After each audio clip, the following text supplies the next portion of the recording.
Mango ট্যাঙ্গোর জন্য ছাদে এত বড় খাঁচা বানিয়েছি, আমরা সবাই কিন্তু খাঁচার মধ্যেই থাকতে পারবো। এবার বল কেমন লাগছে? সেই লাগছে, দেখ না ওরা এতদিন পরে কত সুন্দর ওরা জায়গাটা পেলো। কি রে এটা? দূরবীন না, তা তো না, এটা কি দূরবীন?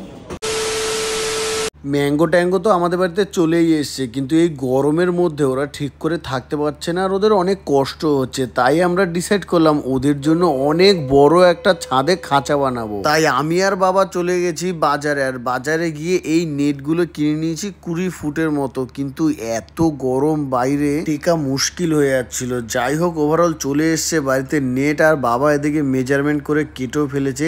এই জায়গাটাতে কিন্তু হবে আমাদের মেন খাঁচা। একটা নেট কিন্তু বসে গেছে। খাঁচাটা কিন্তু আমরা অনেকটাই বড় বানাচ্ছি, কারণ যাতে ওরা ভালোভাবে উঠতে পারে আর ভালোভাবে থাকতে পারে। যেই কারণে আমাদের এত বড় খাঁচা বানানো, এটাই হলো বেস্ট জায়গা আমাদের মনে হয়েছে। তাই এই জায়গাটা দেখো ওভারঅল কিন্তু কমপ্লিট হয়ে গেছে। আর এই হলো খাঁচার লুক, দেখো কত বড়। আর ফাইনাল এবার দরজা দেওয়া বাকি। ওদের গরম লাগছিল তাই ওদেরকে আমি নিচে নিয়ে এসেছি, কারণ এই গরমে ছাদে আমরাই টিকতে পারছি না, ওরা কিভাবে টিকবে। আর ওদের অনেকটাই কষ্ট হবে বলে ওদেরকে নিচে নামিয়ে দিয়েছি। আর এদিকে দেখো পিয়ুষ্মিতা খাঁচার মধ্যে ঢুকে আছে, বলছে কত বড় খাঁচা, এখানে তো আমি নিজেই থাকতে পারবো।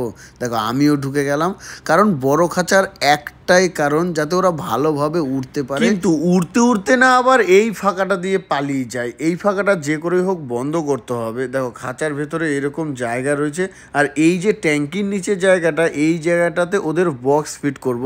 বক্সেই ওরা ডিম দেবে। আর পিয়ুষ্মিতা তো ভীষণ খুশি এই খাঁচাটা হয়েছে তাই। আর এই যে জায়গাটা দেখতে পাচ্ছ, এখানে থাকবে অনেক ডাল, সেই ডালে ওরা বসবে, ঘুরে বেড়াবে, এখানে জল দেবে। মানে আমি আর পিয়ুষ্মিতা প্ল্যানিং করছি কোথায় কি দেব। ও বলছে এখানে একটা মানি প্ল্যানেট গাছ দেবে, মানে পাখির খাঁচার ভেতরে গাছ, এরকমই প্ল্যানিং চলছিল আমাদের। যাই হোক, এবার আমি খাঁচা থেকে বেরিয়ে আসলাম। একটু বেরাতে প্রবলেম হচ্ছিল, কারণ গেটটা অনেকটা ছোট, বড় দিলে আবার ওরা উড়ে চলে যেতে পারে, সেই ভয়ে ছোটই করা হয়েছে। আর পিয়ুষ্মিতা এদিকে খাঁচায় বন্দি। তাহলে ফাইনালি গেট লাগানো কমপ্লিট। আর এদিকে আমি দেখো ইট ভাঙছি, কারণ এই ইট আর সিমেন্ট দিয়ে ওই যে ছোট ছোট ফাঁকাগুলো ছিল সেগুলো পুরো পার্মানেন্ট সিল করে দেবো। দেখো একটা ইটের টুকরো আমি দিচ্ছিলাম, কিন্তু এভাবে কাজ হবে না, বালি আর সিমেন্ট একসাথে মিক্স করে দিতে হবে। আর এদিকে আওয়াজ শুনে মিল্কি উপরে চলে এসছে। ও কিন্তু ছাদে কখনো গরমের মধ্যে ওঠে না, যেহেতু আমরা সবাই উপরে চলে এসেছি তাই মিল্কিও চলে এসছে। আর এদিকে আমি বালি সিমেন্টগুলো মাখাচ্ছিলাম, কারণ ওই ফাঁকাগুলো বন্ধ করতে হবে। অনেকগুলোই ছোট ছোট ফাঁকাও ছিল, সেগুলো তো বন্ধ করার দরকারই, নাহলে ওরা পালিয়ে যেতে পারে। আর ওরা যদি একবার পালিয়ে যায় খাঁচা থেকে, তো কাক ওদেরকে ঠুকরে মেরেই দেবে। আর আমি খালি পায়ে কাজ করছিলাম বলে এতটাই গরম লেগেছে, জাস্ট দেখো একবার। কি গরম! তোকে যদি একদিন রাজমিস্ত্রির কাজে পাঠাই, তুই কি করে বাড়ি আসবি বলতো? আর পুরো খাঁচা কমপ্লিট হওয়ার পর ওদেরকে একটুখানি ছেড়ে দেখলাম যে ওরা ভালোভাবে থাকতে পারে কিনা। ওরা তো বিন্দাস রয়েছে, অনেক বড় জায়গায় রয়েছে বলে ওরা খুব খুশি। এবার বল কেমন লাগছে? সেই লাগছে, দেখ না ওরা এতদিন পরে কত সুন্দর ওরা জায়গাটা পেলো। আরো অনেক না, শোন না, ম্যাঙ্গো তো আমরা পেয়েছিলাম, প্লিজ আরেকটা নিয়েছি, আরেকটা নিয়ে এসেছে। কি দাঁড়া অ্যাটেনশন, দেখ না, একটা ঢোকা থেকে একটা পালিয়েই গেল। রেডি 1 2 3 ছট তুই শুরু দে। ওরে শাবাশ! আর আমি এদিকে খাঁচার ভিতরে বসে আছি। হ্যাঁ মিল্কি মিল্কি দেখেছো? মিল্কি এর কারা বোকা? ওই জয়জিন থেকে বোকা রে, এ কারা রে?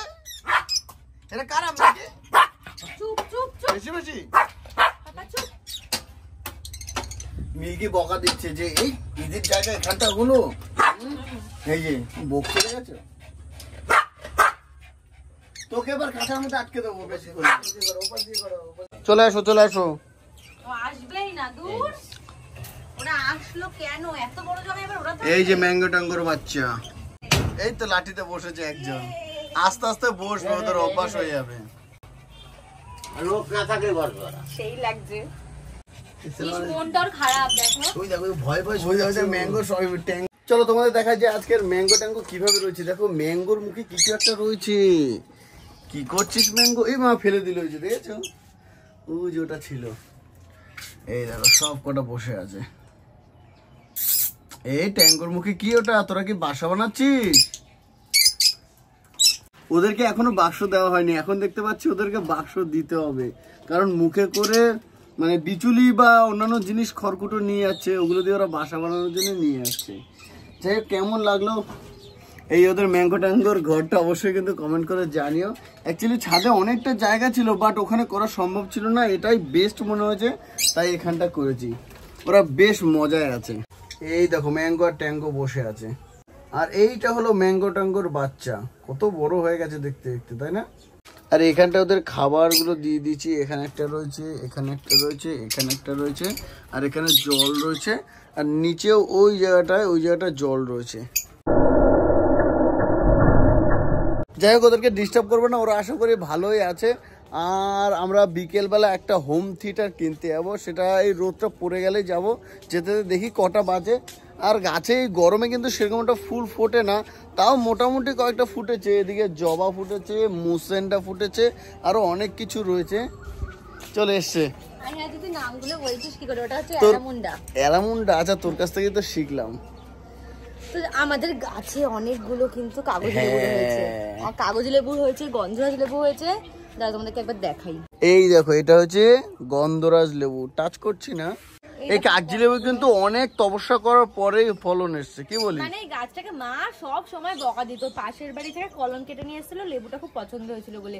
প্রায় আমি যবে থেকে ওদের বাড়িতে আসি, মানে প্রপার শিফট হওয়ারও অনেক আগে, মানে 2.5 বছর 3 বছর ধরে গাছটাকে মানুষ করতে হয়েছে, তারপরে গিয়ে এই গাছে ফল এসছে এই প্রথমবার। এখনো একটা লেবু আমরা টেস্ট করিনি। যাই হোক, দেখা যাক, ভালোই হবে। কাগজি লেবু আমার সবসময় ফেভারিট, আমার না সবারই ফেভারিট।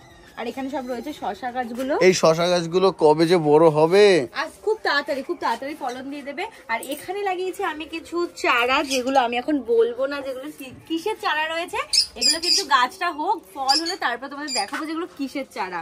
এগুলো কিন্তু আমি হাট থেকে বীজ নিয়ে এসেছি, বীজ নিয়ে এসে ভিজিয়ে রেখে তারপরে লাগিয়েছি। যাই হোক, এখানে রয়েছে ম্যাঙ্গো। অনেক লম্বা প্রসেস, ম্যাঙ্গো ট্যাঙ্গোগুলোকে ডিস্টার্ব করিস না, চল। আর সন্ধ্যেবেলা চলে এসেছি আমরা একটা হোম থিয়েটার কিনতে, আমাদের অনেকদিন ধরে একটা হোম থিয়েটার দরকার ছিল। কি রে, এবার কোথায় যাবি? এবার এখান থেকে ডিজিটালে চল, এখানে যা দাম বলছে সম্ভব না, অনেকটাই বেশি দাম বলছে। ও কত সুন্দর সুন্দর বক্স, বাট প্রাইসটা দেখো একবার। নিবি 50,000 টাকা দিয়ে? হ্যাঁ, তুই বসতে পারবি, তুই এখানে লাফাতে পারবি, সবকিছু করতে পারবি।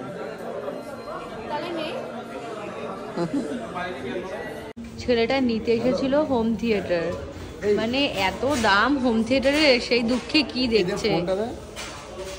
জিও ভাড়া, ঠিক আছে, এমনি সেমনি। আর সবচেয়ে লেটেস্ট কি এটা? এই কি রে এটা? দূরবীন? না, তা তো না। এটা কি দূরবীন? বল। এটা যে ভিআর দূরবীন, মানে আমি কিছু বুঝি না তোদের। এর মধ্যে ফোন লাগা, ফোন লাগিয়ে দেখ। ও, বুঝতে পেরেছি, বাপি একদিন গল্প করছিল তোর সাথে, তাই তো? ফাইনালি তাই আমাদের পছন্দ হয়ে গেল ওটা। কিন্তু ব্যাপারটা হচ্ছে এতক্ষণ পরেও বলছে কম্পিউটারের সাথে কানেক্টই হবে না। এই যে এটা 80 ওয়াটের, এটা তাই তো?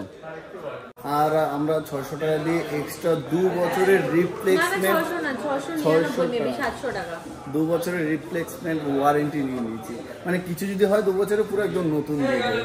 এই হলো বিল, সবকিছু কমপ্লিট।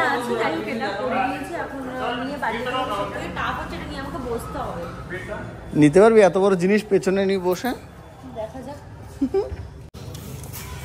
এদিকে আবার ম্যাডাম রাস্তায় যেতে যেতে একটা দোকানে দেখেছে, জামা পছন্দ হয়ে গেছে, এবার দেখা যাক যে কিনে কিনা। বিরিয়ানি খাবি নাকি রেশমের দোকানে লাইন দিবি? আমি অবাক হয়ে গেছে তো লাইন দেখে, কিন্তু আমি মধ্যে কথা জানতাম না যে আমি এখানে আসছি। আমি পুরো অবাক, মানে ওই যে ওটা আছে না, আই এম তো অবাক, আমি ওরকম সিরিয়াস। মানে আমি ভাবতে পারিনি যে এতটা লাইন পড়বে। এবার কি খাবি এই লাইন দিয়ে নাকি বাড়ি যাবি বল? এগুলো কি পার্সেল নেওয়ার লাইন নাকি কোনো বসে খাওয়ার লাইন? গিয়ে দেখেই আছি আপাতত। যা, আমি তো তোকে যেতেও পারবো না। নাম নাম নাম জনম দুঃখিনীর মতো বসে আছে, প্রচুর হাই ডিমান্ড, এখন হবে না। রয়েছে মাত্র হাফ হাড়ি। রেখেছিলাম শনিবার বন্ধ, আগে তুই আজকে তুই হঠাৎ করে নিয়ে আসতে, তাও এত লাইন। হাফ হাড়ি বিরিয়ানি রয়েছে, আর সবার হবে না তো, সবাই লাইন দিয়ে দাঁড়িয়ে আছে ওই পাওয়ার আশায়। আমার আর লাইন দিয়ে কোনো লাভ নেই, সোজা এখন বাড়ি চল। কতটা ঘুরে ঘুরে আসলাম। চল নেক্সট টাইম তখন থেকে বলছি এই রাস্তাটা আমি চিনতে পারছি না কিরকম রাস্তাগুলো, যদি আমি তুই ওখানে একটা ক্লিপ নিস না, মানে যদি একটা ক্লিপ নিতাম। আরে আমি তো চিনি না, ম্যাপ দেখে অন্ধকার অন্ধকার রাস্তায় আসছিলাম। বলছি আজকে আমাদের হোম থিয়েটারও চুরি হবে, ফোনটাও চুরি হবে, গাড়িটাও চুরি চ চ বাড়ি চ, বাড়ি চ, চ বাড়ি চ। হলো না তোর বিরিয়ানি খাওয়া? কালকে কিন্তু চলে এসেছিলাম আর অনেকটা রাত্রি হয়ে গেছিল, এই জন্য এটাকে আনবক্সিং করা হয়নি। অত রাতে বাজানো তো সম্ভব না। রাত্রেবেলা আনলেই না তখনই মানে একটা টেস্ট করার ইচ্ছা হবে যে দেখি কতটা সাউন্ড হচ্ছে। এবার তখন বেজে গেছিল প্রায় 11টা, তখন কি থোড়ি এটা আনবক্সিং করা যেত? তো ফাইনালি কিন্তু এখন এটাকে আনবক্সিং করছি। এটা লাগছে, হ্যাঁ এটাই তো কালকে ছিল। এটা টর্চ আছে। এই হলো মেন মেশিন। এখন হচ্ছে পুরো একদম সেটিং করতে বসে গেছে। আমি জিজ্ঞেস করছি যে এটা কিভাবে করবি, আমাকে হেল্প করতেও দিচ্ছে না, তার কারণ ও বলছে আমি হাত দিলে নাকি খারাপ হয়ে যাবে। তুই তো বললি, তুই তো বললি। দেখি চোখগুলো আছে, সকাল সকাল উঠে ঘুমে পুরো চোখ তাকা একবার ক্যামেরার দিকে। ইস এখন বড় বড় করে তাকাচ্ছে। আপাতত এখানটায় রাখা হয়েছে। এখানে কি থাকবে নাকি পরে এটাকে সরিয়ে দিবি? আচ্ছা এখানে টেস্টিং মোড, তাই তো। বক্সগুলো সবকটা কানেক্ট হয়ে গেছে? তুই কানেকশন করতে পারিস না সেটা বল। এই না আমি ঠিকঠাক কানেকশন করেছি। রে পাপা, পাপা রে, এ মিল্কি পাপা পাত্তাই দিচ্ছে না, বলছে আর অনেকক্ষণ ধরে ভাবছি এর মধ্যে কি ছিল, আমার ইন্টারেস্ট ছিল।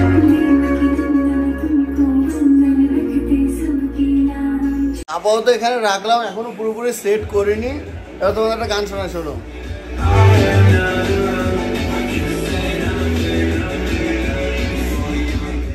দারুণ কিন্তু মডেলটা, সেটা বলছি, এর জন্য এই মডেলটা কিনেছি।